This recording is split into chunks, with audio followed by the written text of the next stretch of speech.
Hey, it's Dr. Scott Watson with another Dorico tutorial. This one is a brief one on transposing music.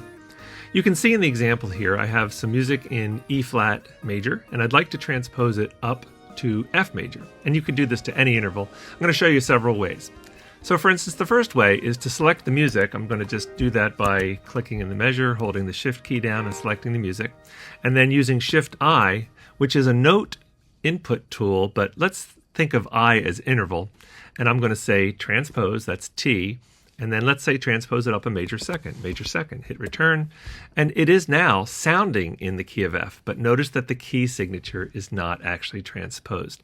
So one way to handle that would be to just select the key signature, do the pop over for key, say F major, and now we have both things accomplished. But that took two different steps. We had to take care of the interval and the key signature. Could have done it the other way around, transpose the key signature and then the interval. So I kind of wish it was a one-step thing, but unfortunately, those of you who are Finale users in the past might realize that that's something you could have done with one step. And this is one way that maybe Dorico could improve. But for now, it's not that hard. Let's go back to the original that I had. And let's say I want to take this music up a step later on in the music. So what I'm going to do is select that music again, hit R for repeat, and now I have two measures of the same thing. I'm going to get rid of the mezzo forte. I don't want to have the redundant dynamic. But now what I'm going to do is select this music, and instead of using that transpose popover or that interval popover, what I'm going to do is I'm going to actually go up to this transpose window that we can open up in the right menu. So here we have a lot of cool things. This is a calculator over here where I could say if I want to take it up from, say, E flat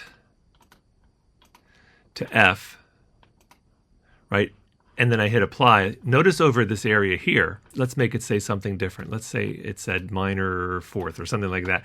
But as soon as I say I want to go from E flat to F and hit apply, it makes it say major second, right? By the way, you don't need to use the calculator if you already know what you want to do. You could just say major second. That's what E flat to F is. So as long as this is what we want, and then these are some things that you can fool around with, but I like using the first and the last. Whatever the default is, you could try that first, but I've just found this to work pretty well. You could try those settings, say okay. We go back here and look at that.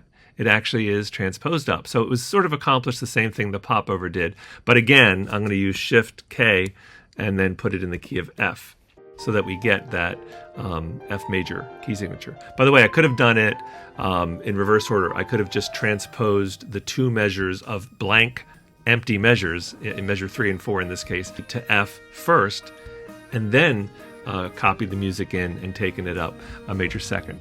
So this two-step process of having to transpose the notes and transpose the key, for better or worse, is the way to transpose notes in Dorico, or at least it's the most clear and straightforward way. Hope this helps, and good luck learning Dorico.